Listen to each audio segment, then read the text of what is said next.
നമ്മൾ ഇന്നലെ കണ്ട ആ വീടിന്റെ ചിത്രമല്ലേ?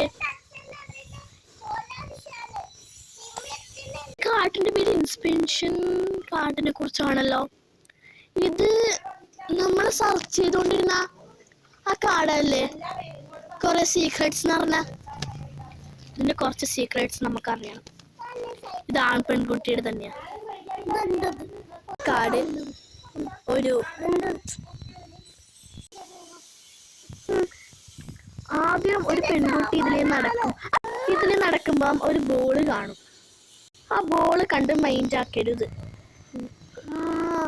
ഇതാ ബോള്, ഞാനൊന്ന് കണ്ട ആ ബോള് എനിക്ക് നല്ല ഓർമ്മയുണ്ട്.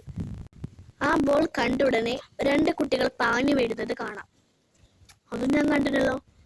ഇത് കഥയാണോ അല്ലെങ്കിൽ എനിക്കൊന്നും മനസ്സിലാവുന്നില്ലല്ലോ. എനിക്ക് നടന്ന കാര്യമാണല്ലോ ഇതിലൊക്കെ എഴുതിയിട്ടുള്ളത്. 2 കുട്ടികൾ പായുന്നത് കാണാം. അവരെയും മൈൻഡ് ആക്കരുത്. ഞാൻ മൈൻഡ് ആക്കി. അവരിപ്പോ എന്താ പ്രശ്നം? ആക്കിയാൽ പ്രശ്നമില്ല.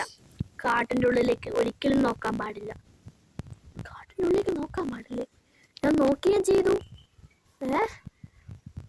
നോക്കിയാൽ നിങ്ങൾക്ക് അവിടെ ഒരു രൂപം കാണാൻ സാധിക്കും. നിങ്ങൾക്കല്ല, നിങ്ങളുടെ അടുത്തുള്ള കൂട്ടുകാരനോ മറ്റോ. എടാ, നീ കണ്ടൊരു രൂപം? അപ്പൊ നീ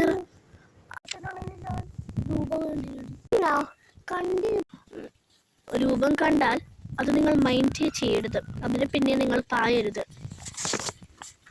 സെർച്ച് ചെയ്യാനും പാടില്ല. നമ്മൾ സെർച്ചും ചെയ്തു, അതെന്താണ് നമുക്ക് അറിയണ്ടേ? സെർച്ച് ചെയ്താലുള്ള പ്രശ്നം അത് നിങ്ങളെ കൂടെ തന്നെ ഉണ്ടാവും. കുറച്ച് ദിവസം കഴിഞ്ഞ് നിങ്ങൾക്കൊരു പെൺകുട്ടിയെ കാണാം. അതാണ് ഞാൻ.